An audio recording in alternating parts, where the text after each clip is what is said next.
बनल रहे नैहरवा शिव गुरु, बनल रहे ससुरवा हो।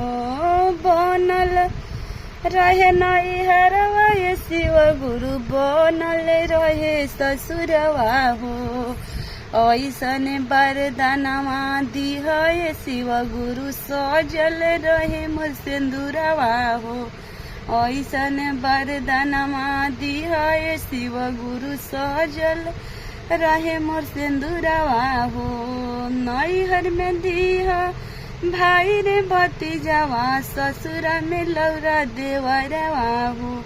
नैहर में दिह भाई रे भतीजावा, ससुर में लौरा देवरवा हो। ऐसन वरदानवा दिह शिव गुरु, सजल रहे सिंदूरवा हो।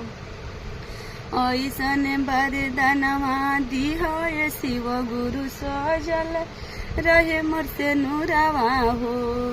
खाए के दिह वन धन धनवा, रहे के कोठाया मारी हो। खाए के दिह अन धन धनवा, रहे के कोठाया मारी हो। रहे के दिह सासु ननदिया, रहे के दिह सासु ननदिया, शोभे मोरे भवनवा हो। रहे के दिह सासु ननदिया, शोभे मोरे भवनवा हो। नीमन रखिया नैहरवा शिव गुरु, नीमन दिह ससुरवा हो। नीमन रखिया नैहरवा शिव गुरु, नीमन दिह ससुरवा हो।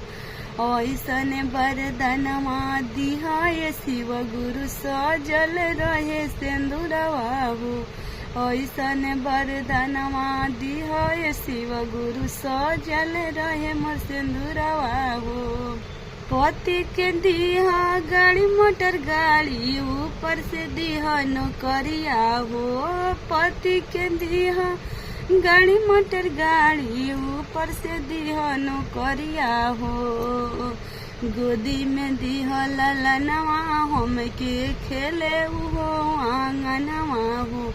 गोदी में दिह ललनवा, हमके खेले हो अंगनवा हो। नीमन दिह नैहरवा शिव गुरु, नीमन दिह ससुरवा हो।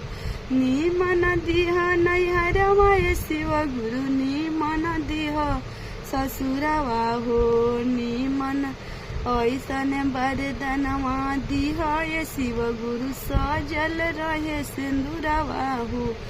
ऐसन वरदानवा दिह शिव गुरु, सजल रहे सिंदूरवा हो।